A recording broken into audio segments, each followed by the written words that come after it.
এই যে এখন একটি বড় সমস্যা হয়ে গেছে। এই যে যেমন ভোটার শেষ, গণনা শেষ, এখন প্রায় ভোট গণনা শেষ। এবং এখানে যারা যেসব স্কুলের টিচার যারা ছিল, তারা যে এখানে ভোটের মধ্যে দায়িত্ব পালন করছে, এখন যে রাস্তাঘাটে যে গাড়ি নাই, ওরা যে বড় একটা বিভ্রান্তির মধ্যে যে পড়ে গেছে। এদের সিকিউরিটিটা এই মুহূর্তে কে নেবে?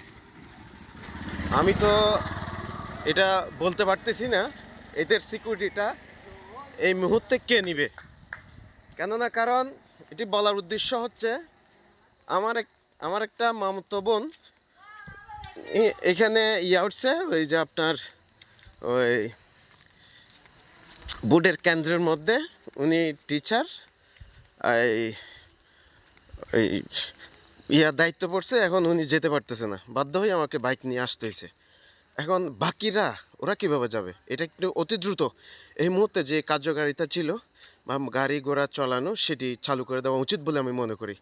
এতে আপনার একমত হলে কমেন্টে জানান। অতি দ্রুত ভিডিওটি চতুর্দিকে ছড়ায় দিন।